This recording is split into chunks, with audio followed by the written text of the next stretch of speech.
안녕하세요. 칙사입니다. 우리의 옛 이야기 시작하겠습니다.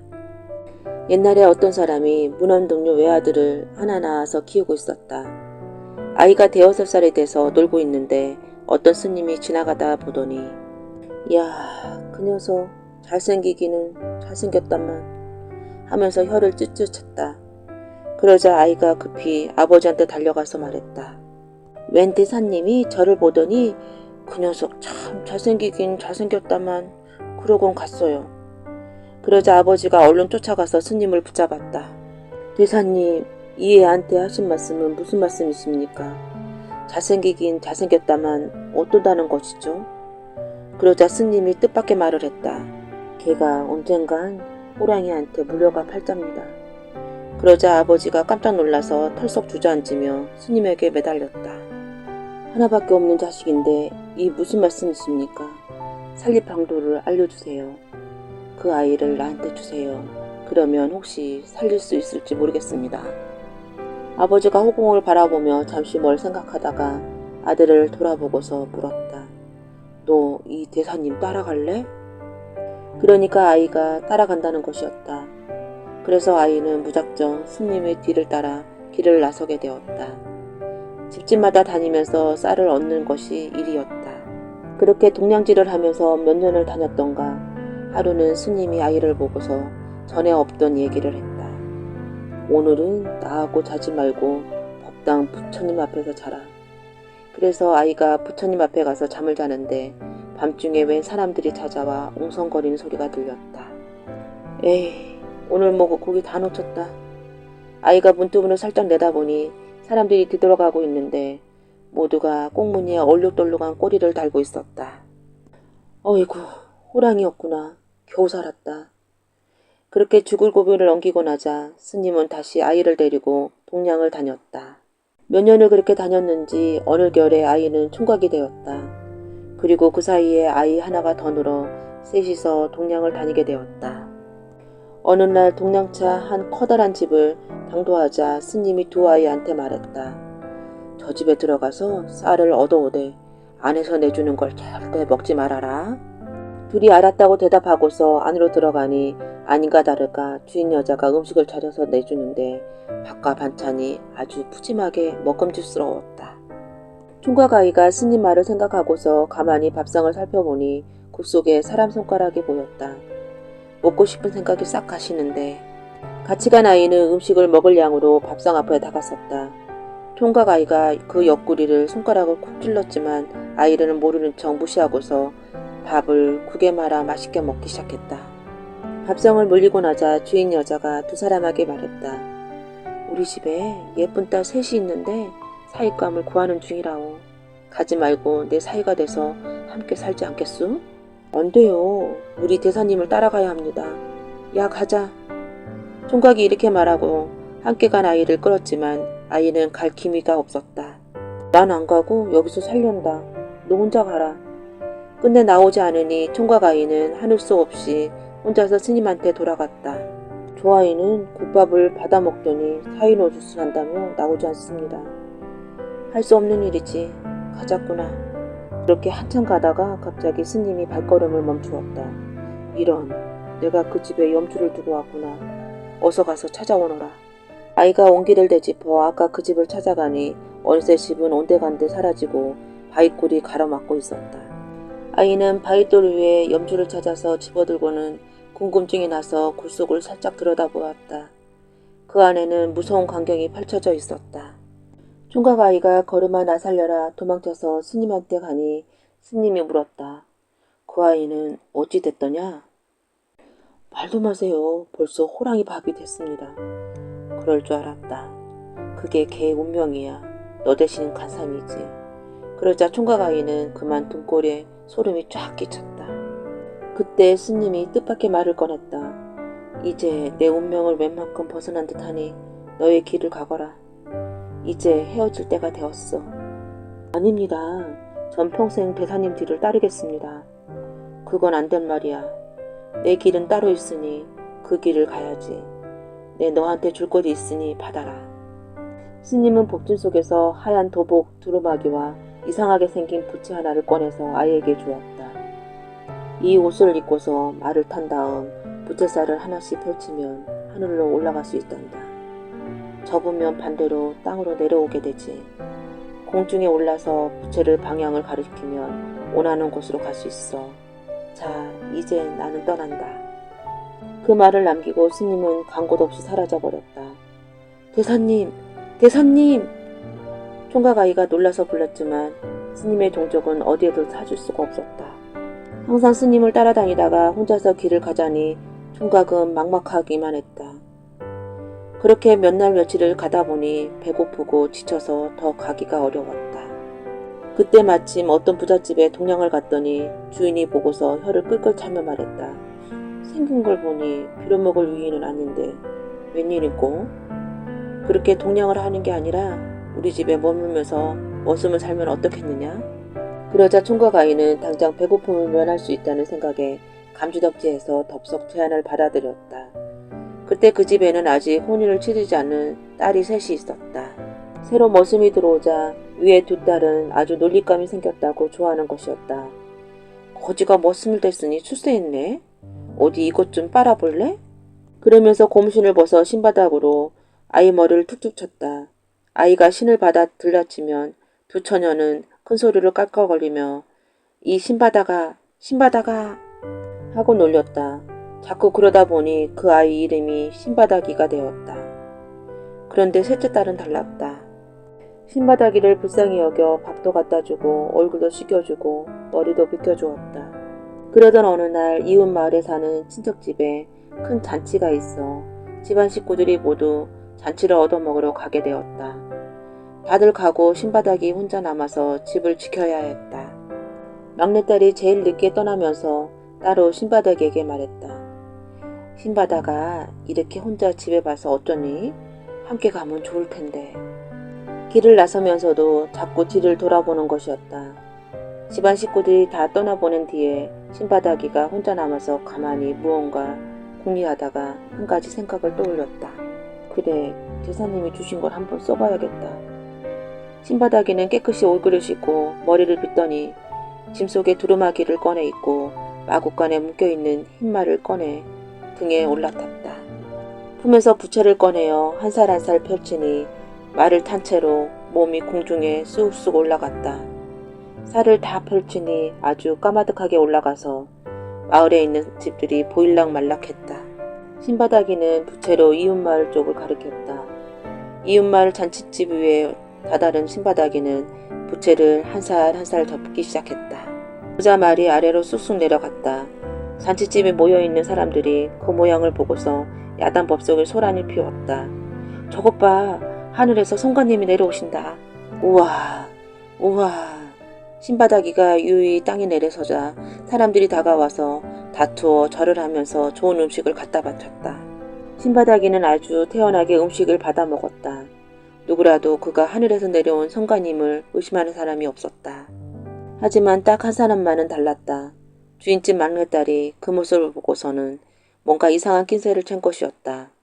막내딸은 살짝 손가락을 깨물어서 피를 낸 다음 손간 옆을 지나가는 척하면서 목덜미에 점을 찍어 주었다. 신바닥이 다시 공중에 날아올라 미리 집으로 돌아와 기다리고 있자니 주인집 식구들이 들어와 한바탕 소란을 떨기 시작했다. 신바닥아, 오늘 우리 성관님을 봤단다. 그래, 얼마나 멋있었는지 내가 그걸 봤으면 기절했을걸? 그러나 셋째 딸은 뭐가 좋은지 싱글싱글 웃기만 하더니 밤이 되자 행령채로 살짝 신바닥이를 찾아봤다. 당신이 그 성관님이 맞죠? 아니에요. 그게 무슨 소리랍니까? 어디 한번 보자고요. 셋째 딸이 뒤를 돌아 신바닥이 목덜미를 살피니 자기가 찍어놓은 붉은 점이 선명했다. 이렇게 증거가 있는데도 발뺌할래요? 그러면서 싱글싱글 웃더니 신바닥이도 멋쩍은 듯 싱긋 웃었다. 그러면서 서로 이구동성으로 하는 말이 무언가 하면 우리 평생 함께 살아요. 신바닥이는 막내딸과 함께 말을 타고 공중에 올라 제 고향 쪽으로 향했다. 한참을 가다 낯익은 곳이 있어서 보니까 바로 자기 고향 마을이었다. 땅으로 내려와서 옛날 살던 집을 찾아가니 어느새 잔뜩 늙어버린 아버지와 어머니가 그 모습을 보고서 눈물 지으며 탄식했다. 에이고, 누구는 장가를 들어서 부부가 저리 다정히도 집을 찾아가건만 우리 아이는 죽었는가 살았는가 어디 가서 돌아올 줄을 모르는고. 그때 신바닥이가 말에서 내려 넙죽 절을 올렸다. 아버지 어머니 저 왔습니다. 그러자 두 노인이 눈이 휘둥그레졌다. 아니 뉘신데 우릴 보고 아버지 어머니라고 하는 거요. 접니다. 전에 대사님을 따라갔던 아들이 이제서야 왔어요. 그러자 아버지 어머니가 와락 달려들어 아들을 끌어안았다. 아이고 왔구나. 죽은 줄 알았더니 내가 왔어. 그렇게 해서 신바닥이와 막내딸은 어머니 아버지를 모시고 오래오래 잘 살았다고 합니다. 옛날 어느 고을에 새를 잡아서 먹고 사는 떡거머리 총각이 있었다. 그는 부모도 집도 없이 오로지 새총 하나 들고 다니면서 작기와 까추리, 참새, 메추라기 같은 새들을 잡아서 모닥불에 구워 먹었다. 사람들은 그 총각을 새새비라고 불렀다. 어느 날 새새비는 다른 날과 마찬가지로 새총을 들고 새를 잡으러 다니고 있었다. 마침 어느 집 물 안에 배나무가 서 있었는데 그 나무에 참새 한 마리가 앉아 있었다. 새새비는 새총을 당겨서 참새를 명중시켜 떨어뜨렸다. 그런데 참새가 담장 밖으로 떨어지지 않고 담장 안으로 떨어지고 말았다. 새새비는 새를 가지고 오려고 담장을 타넘었다.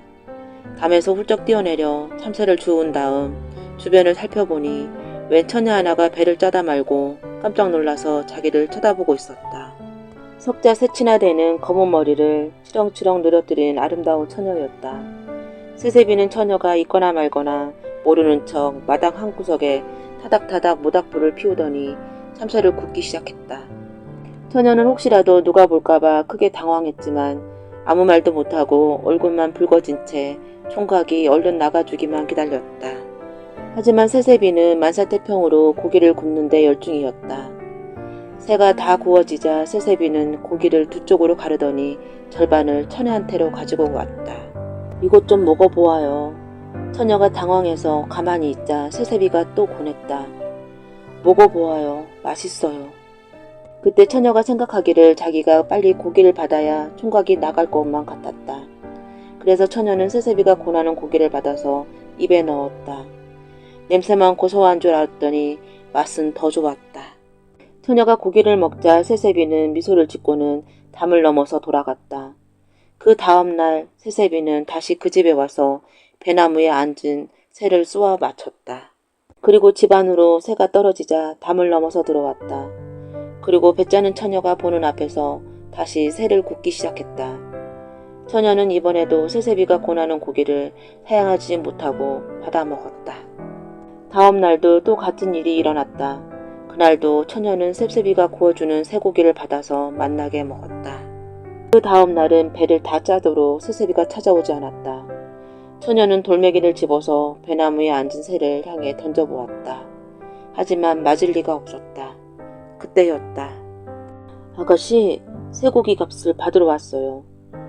뒤에서 누가 말하는 소리에 깜짝 놀라 돌아보니 새새비가 서 있었다. 처녀는 얼굴이 새빨개졌다. 새고기 값을 주셔야지요. 저는 가진 게 없는걸요. 처녀가 당황해서 이렇게 말하자 새새비가 말을 받았다. 그럼 나랑 함께 가서 살아요. 내가 매일 맛있는 새고기를 구워줄게요. 새새비가 처녀의 손을 잡아 끌자 처녀는 마지못한 듯 그를 따라 나섰다. 새새비는 몸에 힘이 솟아나서 처녀를 업고 담을 뛰어넘었다. 그리고 처녀와 함께 멀리 도망을 갔다. 그들은 깊은 산속 외딴 마을에 빈 오두막집에 자리를 잡고 살림을 시작했다. 새새비는 예쁜 각시 옆에 있는 게 좋아서 좀처럼 밖으로 나갈 생각을 하지 않았다. 먹을 것이 떨어졌는데도 각시하고만 있으려고 했다. 보다 못한 각시가 나가서 일을 하셔야지요. 하자 새새비는 각시가 보고 싶어서 갈 수가 없어요. 하는 것이었다. 그러자 각시는 돌돌 말린 종이 한 장을 내밀었다. 저를 보고 싶으면 이걸 보세요. 종이에는 각시의 모습이 똑같이 그려져 있었다. 새새비는 그 그림을 펼쳐보고는 만면에 웃음을 지으며 새를 잡으러 나섰다. 길을 가는데 그림 한 번 보고 한 걸음 가고 또 한 번 보고 한 걸음 갔다. 나무라 하면서도 그림 한 번 보고 한 가지 걷고 또 한 번 보고 한 가지를 꺾었다. 그러던 어느 날 그날도 새세비가 일을 하다 말고 그림을 꺼내서 살펴보는데 갑자기 휑하고 바람이 불더니 그림을 공중으로 날려버렸다. 그림은 큰 길까지 날아가 길을 가던 신하 일행 앞에 떨어졌다. 임금의 명을 받고 새 왕비를 찾으러 나선 신하였다. 신하가 그림을 받아서 펼쳐보고는 무릎을 치면서 소리쳤다. 임금님이 머리카락이 석자 스치에 대는 아름다운 여인을 찾아오라 하셨는데 이제야 찾았구나. 신하는 군사들을 데리고 근방의 마을을 다 뒤져서 막 우물에서 물을 깃던 새세비 각시를 발견했다. 그들은 다짜고짜 각시를 가마에 태우고 길을 떠나기 시작했다. 산에서 급히 뛰어내려온 새세비가 그 모습을 발견하고 쫓아갔으나 이미 한 발 늦은 뒤였다. 색시야! 색시야! 그때 각시가 가마에서 고개를 내밀며 소리쳤다. 새 잡아서 3년, 공부해서 3년, 띠띠어서 3년, 9년을 공부해서 찾아오세요. 그 말을 남긴 채 새세비 각시는 속절없이 붙잡혀갔다. 새세비 각시를 본 임금은 자신이 원했던 짝을 만났다면서 입이 쫙 벌어졌다. 임금은 새세비 각시를 당장 왕비로 삼으려 했다. 저는 임자가 있는 사람입니다. 9년이 지나면 몰라도 그전에는 임금님과 결혼할 수 없습니다. 9년이 지나면 임금님 하시란 대로 하겠습니다. 새세비 각시가 자린 듯이 잔혹하게 말하자 임금은 어쩔 수 없었다. 9년이 어서 가기만을 학수고대했다. 어느덧 세월이 물처럼 흘러 9년이란 세월이 지나갔다. 임금은 새세비 각시에게 이제 때가 됐으니 자기랑 결혼하자고 하였다. 그러자 각시가 말했다. 알았습니다. 그 전에 한 가지 청이 있습니다. 궁궐문을 열고 크게 한번 거지잔치를 열어주세요. 그러자 임금이 웃으며 말했다. 그거야 하나도 어려운 일이 아니지. 임금은 성대하게 거지잔치를 베푼다는 사실을 온 나라에 알렸다. 그 소문을 듣고 나라 안에 거지들이 궁궐로 몰려들기 시작했다. 그 속에는 새를 잡아서 3년, 공부해서 3년, 띠띠어서 3년, 9년을 공부한 새세비도 껴있었다. 새세비는 새털을 이어 엮은 장옷을 입은 채 궁궐로 들어섰다. 듣도 보도 못한 이상한 옷을 차려입은 새세비는 궁궐문을 들어오면서 춤을 추듯이 훌쩍훌쩍 몸을 움직였다. 그러자 임금 옆에 앉아있던 각시가 새세비 모습을 발견하고는 손을 입에 올리고 깔깔 웃기 시작했다. 임금은 그만 깜짝 놀라고 말았다. 궁궐에서 9년을 지나도록 각시가 웃는 것을 한 번도 본 적이 없었기 때문이었다. 그래, 내가 저 옷을 입고 춤을 추면 각시가 좋아하겠지? 이렇게 생각한 임금은 단 아래로 내려가서 제 옷을 벗어 새세비에게 주고는 새세비의 새털 옷을 빼앗아 입었다. 그리고 여자더러 보라는 듯이 너울너울 춤을 추기 시작했다. 그때 여자가 새세비를 바라보며 말을 던졌다. 세바 세바 새세바 새 잡아 3년, 공부해서 3년, 띠띠어서 3년, 9년 동안 무엇을 했나. 그 말을 듣자 새세비는 번뜩 깨닫고는 임금의 옷을 입은 채로 번개처럼 용상으로 펄쩍 뛰어 올라왔다. 그리고 용상에 앉아 호령을 했다. 거지를 물리쳐라! 그러자 군사들이 달려들어 새철 옷을 입은 임금을 궁궐 밖으로 내쫓았다. 임금이 뭐하라고 소리를 쳐봤지만 아무 소용이 없었다. 용상에 올라앉은 새세비는 나라의 왕이 되고 각시는 왕비가 되었다. 새세비는 나라를 잘 다스리며 평생 행복하고 잘 살았다고 한다.